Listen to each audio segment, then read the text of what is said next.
Hello everyone and welcome back to Dark Souls Easy Mode. This should be episode 8. I'm not sure though.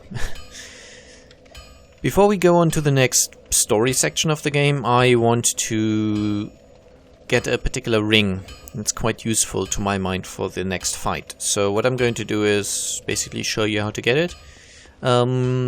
This dude here, if you started out as a magician and you also went down to that blacksmith underneath Firelink where you go by using the elevator. I've shown you that blacksmith. Basically, if you've done that, you now have 60 soul arrows at your disposal, and you can kill this guy completely safely from behind one of the structures there, like the one I hid behind. You can hit him, he cannot hit you, it's perfectly safe, just chuck your soul arrows. You might want to upgrade your intelligence 1 or 2 points so you do a bit more damage, but really...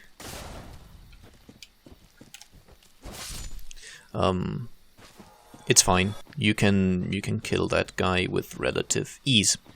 And it just gets rid of him as an annoyance. It's not really... It's not a major difference, essentially. That's not too bad. 1 heavy and 2 light attacks and it's dead. Should maybe point out that if you remember, I told you to keep in mind that place where I got the shield I'm currently using and then jumped off. That's kind of right below us, so if instead I would have dealt with that Black Knight, pushed him off the edge, would have probably been my only option at that stage.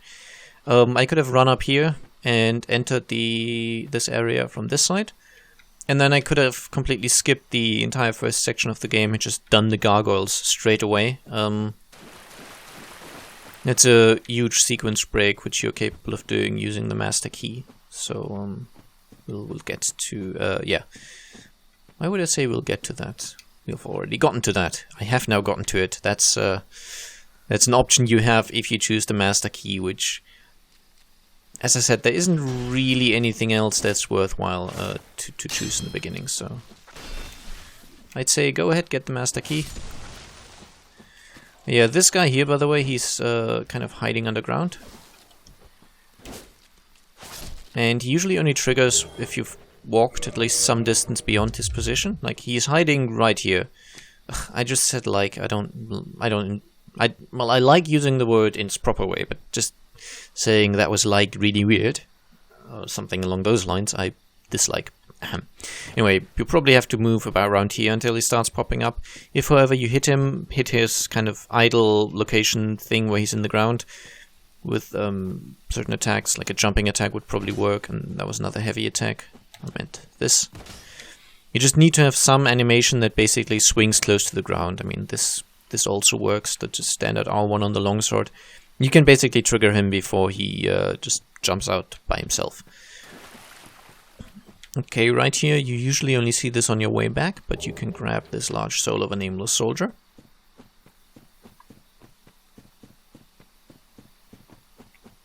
And then this door will only open... you might be able to open it from the other side without help, I'm not sure. But to open it from this side, you need the Crest of Artorias, which is sold by the blacksmith, Andre, for 20,000 souls. So... behind that, though, there is a super useful soul farming location, which a lot of new players use. You can get a ton of souls in very quick, in a very short time frame, without much risk, and essentially push your stats a lot.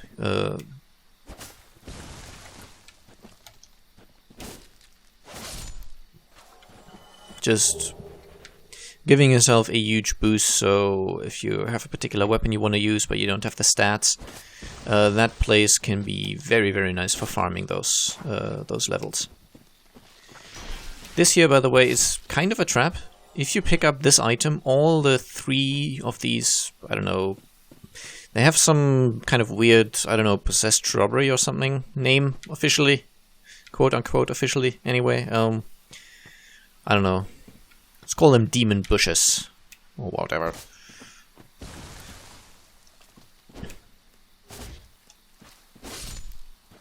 But yeah, if you pick up this item, all 3 of them will pop up. However, if you just kill them while they're still underground or hidden, you can just deal with them individually.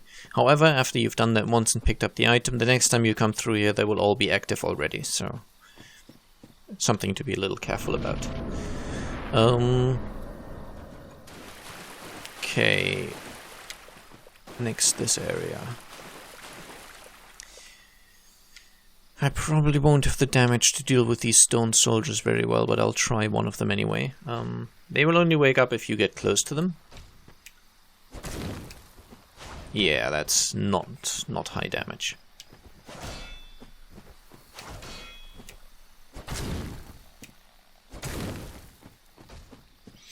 Now you might eventually see them kind of going into an, I don't know, spell casting animation. I'll show you when he does it. What I mean, they don't always do it, but this one. This is a good opportunity to attack, but this is also them using Tranquil Walk of Peace on you, which really slows down your movement speed, makes you unable to roll as long as you're very close to them. Or I think it just gives you a very slow roll. Anyway, it's something to be really careful about. And incidentally, this here is a... yeah. There we go. Another kind of hidden enemy who's going to jump up and annoy you if you don't deal with him fast. And he will come out of the ground if you make it into this area here. And then this kind of lizard thing will poison you, so just be careful, kill it. And you can pick up the partisan here, which is... do I have the stats to wield it? It's not a weapon I particularly enjoy, but it's a spear with a few unusual properties. So the R1, as you can see, I can use that while keeping my shield up, so that's nice. But I think the R2 is a wide arc, like probably hitting enemies standing to my left and right as well, so it's a very wide swing, whereas with other spears, let's try. Okay, can't use that one, I can use this one. With other spears, the R1 is still just a poke, but the R2 is just a stronger poke. So you don't really have any decent swings that do damage to multiple enemies that aren't in a straight line. And that's an advantage of the partisan. It just, the moveset might allow you a little more, it might allow you different, it just gives you a different option basically. You don't just have the straight line attacks, you also have something that's a bit more AoE-ish. Okay, kill this lizard as well. And there's one more dude we have to fight right here, but we can actually summon help for that, which I'm going to do. Because if you're human, right here there's a summon sign for Witch Beatrice. And that guy doesn't even come in here for some reason. I actually never noticed that. But yeah. Beatrice will probably aggro onto him and kill him. Right, won't she? Let's see if she will. Yes, she will.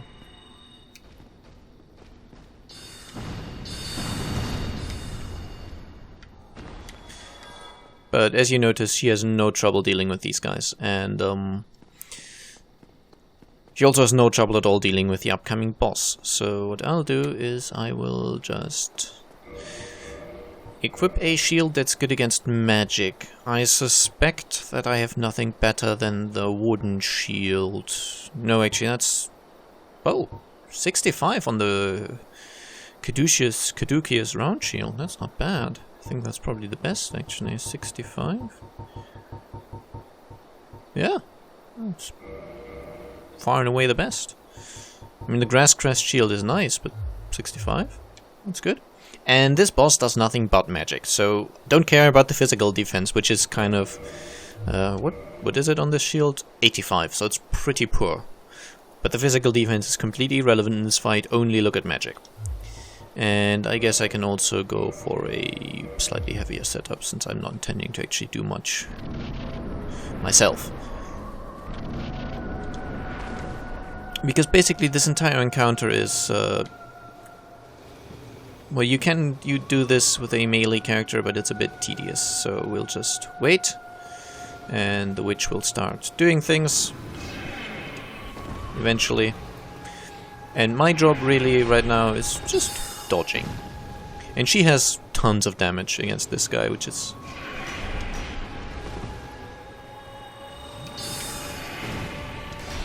Oh dear, I meant to roll, but I didn't in time. Oh well. So yeah, as I said, I'm just here to kind of dodge about. I don't die, and she does the damage. And now he lands. This is where if you're playing as a melee character you have an opportunity to actually do damage. Sadly my melee options are very weak. And I don't know why she whacks him with her stick here. It's kind of a weird AI thing. But don't stick too close to him for very long, because eventually there'll be an explosion. Okay, now Beatrice, I have seen you do better in this fight, but anyway. And she's doing okay, but as I said, I've seen her do better.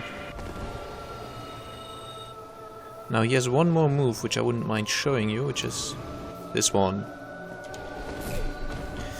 Yeah, if you time it right you can roll through that. And I died. That's a bit sad.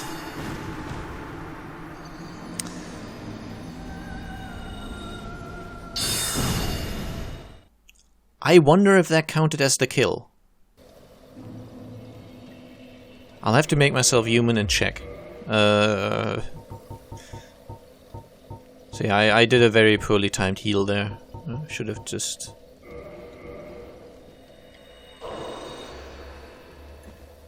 stuck about and dodged the next attack and then use a better opportunity to heal. So that was completely my fault. But I want to know if that counted as a kill. It's a little weird. I don't think it did, because I don't believe I got the soul. Nope. But it might be that it's still gone, so we'll have to check.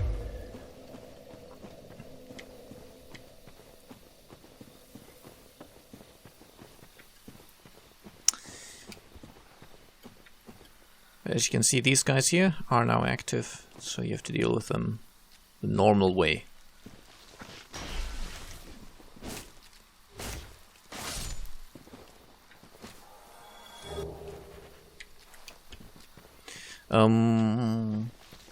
Well, yeah, one thing which I've seen a lot of people do, and which is actually kind of a good idea. When you get to this area, these guys can, as you've already seen, they can drop moss clumps. Purple moss clumps, blood red moss clumps, and rarely blooming purple moss clumps. These respectively heal... the purple ones heal poison, the blood red ones heal bleeding, which is less useful, and the blooming purple ones heal toxin, which is a stronger form of poison. So I would strongly advise just farming a few of those items. Now, did I get the boss kill? Because if I did, the summon sign will be gone. It is not, so apparently it didn't. That's good. I believe I've once seen it happen where I got the boss kill, but I had also died, so I didn't end up getting the soul from it, which sucks. Okay, you can deal with this guy now.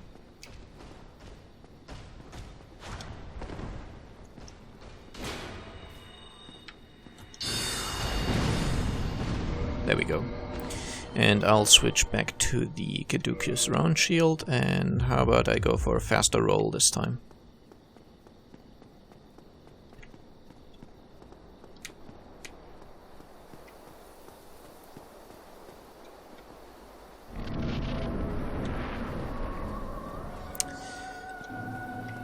So, yeah, let's see if Beatrice can do a little better this time.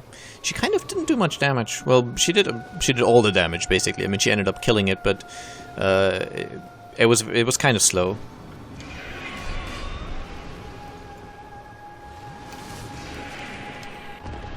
This thing, the slower magic attack, is quite easy to dodge. The faster ones don't do much damage, so they're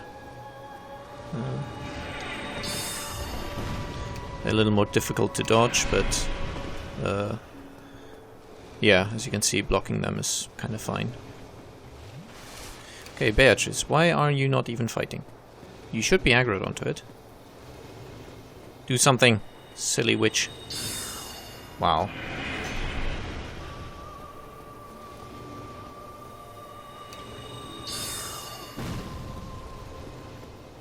Come on.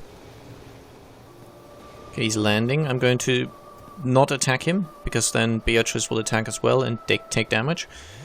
So I'll just let him do that. Yeah, if you're playing as a melee character, this is your only opportunity to attack, because otherwise he just keeps flying about, so...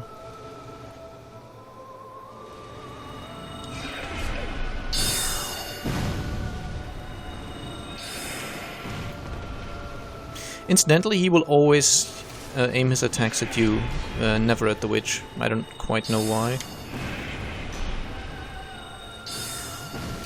But other bosses will switch their aggro to summoned phantoms. And there we go. Didn't do his laser once. Why hey. And there we go, Soul of the Moonlight Butterfly. And we should also get 10,000 souls, just straight away. And if you didn't mess up on the rolling or blocking as much as I did in the first encounter, it's quite easy. You just let the witch do all the damage and she's fine. She can tank him for easily long enough, basically.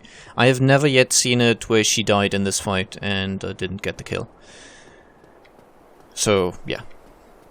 Easy peasy. And as a reward, you get the Watchtower basement key, a Divine Ember, a Homeward Bone. Now that key will open a door elsewhere. I'll show you where eventually. If you got the Master Key, you don't need that key, because the Master Key will also open those doors. The Divine Ember allows you to create Divine Weapons, which is handy. Divine Weapons are kind of meant for faith builds, but they have another advantage, which is that they're capable of killing a certain enemy permanently, which would otherwise respawn all the time. There's skeletons in a later area in the game, which can only be killed permanently by using a divine weapon of some description. So, using the Divine Ember, you can forge these weapons. But this is not actually these aren't the items I wanted to get in here. I wanted to show you.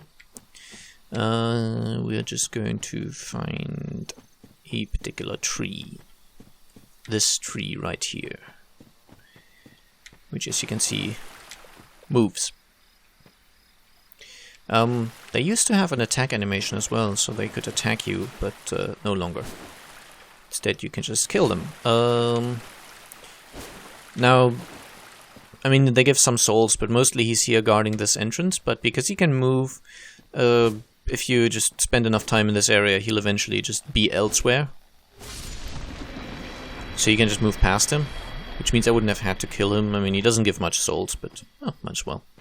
And if he's standing in the way, then you do need to kill him to get past. And I will also go back to the Grasscrest Shield now.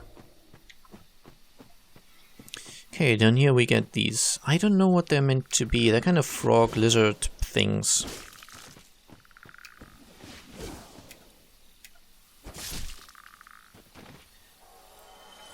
They do have a decent chance of dropping an item called Green Blossom. So this is, I think it's the only location where you can farm that item.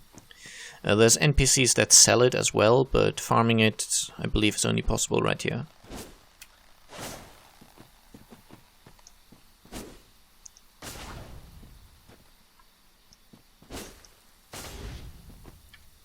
Okay, one more and we should be fine. There we go. It's another one of these trees which you could probably move past if you just let him walk about a bit, but might as well kill it if you're a murderous human being like I am. And then right here, be a little careful in your approach and kind of stick to this side, because as you go down here, a bunch of frogs will jump up. And if you're on the other side, then there's also Stone Guardian, a Stone Guardian, which might get to you, and I don't know, it's just a bit tedious, so this way you can deal with them a lot more safely. And they're just trying to lick you. Oh yeah, by the way, these enemies have a nasty tendency to just drop through the ground. It happens a lot around here, so...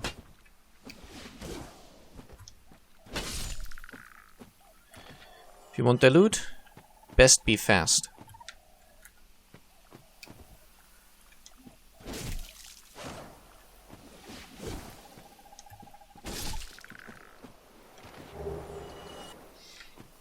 Okay, these actually all didn't fall through the ground, that's nice. They tend to do it quite frequently.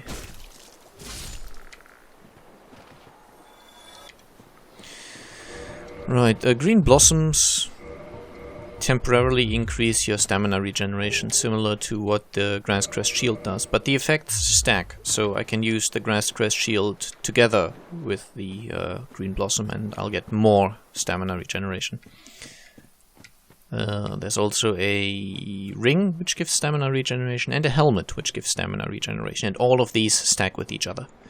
And the item I actually wanted to get right here is up this way. There is a stone soldier here. You can just ignore him, run past, and grab the item, which is right here. It's the wolf ring. As you can see, he didn't even aggro. And then jump across. And that puts you right here, where we were earlier.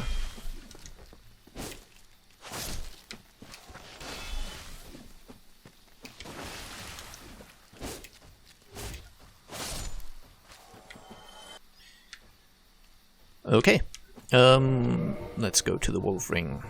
The wolf ring boosts poise, as you can see. So right now my poise, it's right there, is 0. If I put on the ring, it's 40. And poise describes how much... It's not really damage, it's kind of poise damage, which isn't exactly the same, but essentially it describes how much damage I can take before I'm interrupted. So, as I've explained previously, if I start my swing and someone else starts their swing, but they're faster than me, so they hit me before my swing is finished, then it will interrupt me, because I have no poise. But now I do. So even if someone hits me mid-swing, I might still get my attack through, depending on what they hit me with. So if it's just a light sword attack from one of the early game hollows, then it's probably not going to do anything. I'll just get my attack through. If it's something heavier, then I might still get interrupted. So basically the amount of poise describes how much damage you can take before you get interrupted. And it's not quite linked to damage, it's linked to what weapon type they're using and what attack animation they're using. So something heavier like a club or a hammer would do more poise damage, even though it might do the same physical damage as a very fast katana attack. The poise damage is still different. So yeah, anyway, wolf ring really advisable for the upcoming area.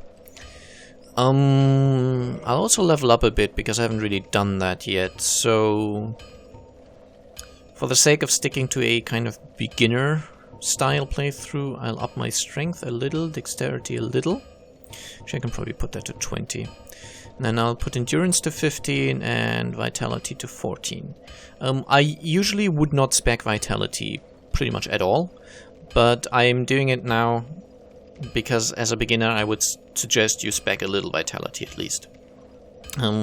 I've made that mistake in the past, telling new players to just ignore vitality because dodge rolling is easier. And I much prefer to play with a dodge rolly style playthrough, but that's not for everyone. It definitely certainly isn't. And if you're the kind of player that's not precise on the dodge rolling and that doesn't want to play this high risk thing, I mean, dodging avoids all damage, but you have to time it right. Whereas just tanking a hit, if you have enough health, you don't need any timing, and it's just easier.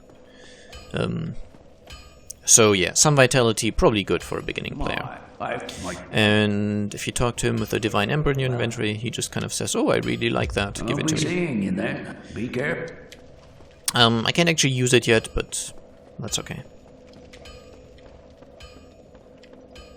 Now we are going to go to the next area next episode. So hey, I've done the Moonlight Butterfly this time, and I've shown you how not to do it once. Yeah. As I said, I am not the best player of this game. I'm just trying to show you tips and tricks to make it easy on yourself. Does not mean I will always be flawless, obviously. Yeah, I hope you enjoyed the episode and found some helpful hints here, and I'll see you again soon. Bye bye.